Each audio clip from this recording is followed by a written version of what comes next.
everyone, welcome to another episode of Gone Rogue. And in this episode of Gone Rogue, I am going to talk about this upcoming Los Angeles Lakers 2024-2025 season. And I am going to base my opinion off of nothing. That's right. In this episode of Gone Rogue, I am going to talk about what I expect from for this season, for this upcoming season for my Los Angeles Lakers, and what I want to see within the reasonable expectations that I set for this team. Even though I've said before in my previous episodes of Gone Rogue is that it's better to not have any expectations. So yeah, to start off basing my opinions of this upcoming Los Angeles Lakers season is that the West, looking at it as right now, the West is always going to be tough for this season, and I really miss the days where the East used to be tough. But back to what I'm saying is that what we saw this off season, the Lakers have not made any moves to add on to their roster, so they're basically the same team as last season.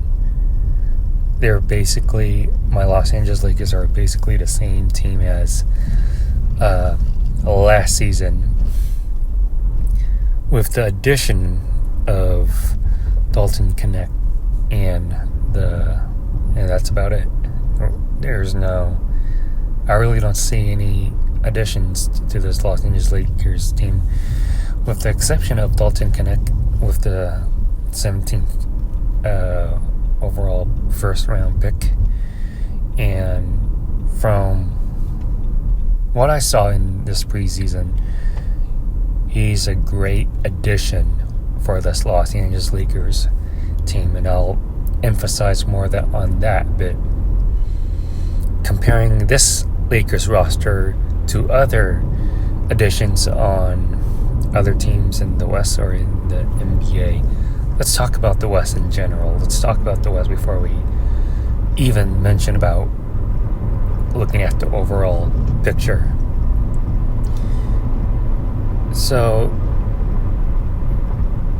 the Mavericks. The teams that popped in my head. That the first thing that I can think of in my head is that the Mavericks gotten better with the addition of Klay Thompson. The Timberwolves, have they gotten worse? But no. I mean, basically, the trade between the Knicks and the Timberwolves, I think the Timberwolves are going to make this an Anthony Edwards team. To be honest, Karl Anthony Towns just peaked with the Timberwolves and was looking for some place new like New York. And I think that's why the reason Timberwolves traded him to the Knicks, other than the money being the issue with the new tax apron rules. But I think, to be honest, the Timberwolves haven't gotten worse. I think they've just gotten better with the team focusing on Anthony Edwards. You have the Mavericks that I mentioned with the addition of Klay Thompson. They should be in at least the semifinals. The Golden State Warriors, and this is basing my opinion off the last Lakers preseason game, which is against the Warriors, is that Buddy Hield is a great addition to that team. They're not really missing anything with missing Klay Thompson. the Kings, the Sacramento Kings, have gotten better with their addition of DeMar DeRozan. And yeah, so those are the 4 teams that I can think of right now that have gotten better. Are there teams that have gotten worse? Well, the Nuggets lost Laker NBA champion, 2-time NBA champion KCP, and we don't know what that team will be like with losing players. But the team that I like to, the team that have gotten worse out of all the teams in the West, the one team that have gotten worse is LA's other team, the Clippers. So you lost Paul George for nothing. You have Kawhi Leonard is missing. Kawhi Leonard is not going to be there in the start of the season. You have these bunch of players that are just a bunch of players, in my opinion. And to me, out of all the teams, the Clippers, out of all the teams, have gotten worse than my Lakers. And yeah, so going back to my Lakers, and I know I mentioned about Dalton Knecht.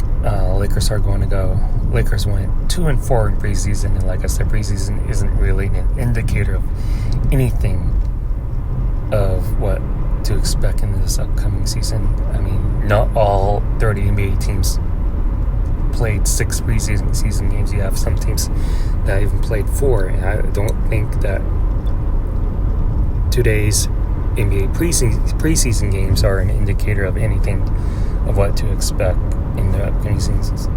The one true indicator that I expect is the first 10 games of the season of what they've developed during the preseason. That's a true indicator of what we should expect for this Los Angeles Lakers team. And yeah, that's all I wanted to say. And in the 5th Lakers preseason game, which I was able to watch, is Dalton Knecht. He's a true addition to this team, a great addition to this team in terms of his shooting, in terms of attacking to the rim. And I really like JJ Redick as this coach. I think from what I've heard, the roster, the team that is listening, taking in what JJ Redick has to offer, unlike last season, the last couple of seasons with Darvin Ham. So, what do I expect for this Lakers team for this upcoming season? Well, since what I've talked about in the last couple of minutes, Lakers didn't make any additions to this team, with the exception of Dalton Knecht. Bronny James doesn't count because it's Bronny James, let's be honest here. But what I expect to be for this Lakers season is being in the play-in tournament, or the play-in games, which is like around 6. It's 7, 8, 9, and 10, and Lakers will be in the 7th or 8th seed. That's what I've put my opinion on this Lakers team is that Lakers would be finding themselves in the 7th or 8th playing games, and based off what I've saw and based on my opinion of what I just said right now. And yeah, so that's all I want to say for this episode of Gone Rogue. Hopefully you enjoyed my insight on this upcoming Lakers season. If you like this video, please give this video a super huge thumbs up. Comment section below what you think about what I said. Make sure you subscribe to my YouTube channel. Make sure you check out my other YouTube content that's on this channel. And thank you for watching Gone Rogue. And I'll definitely see you on the next one.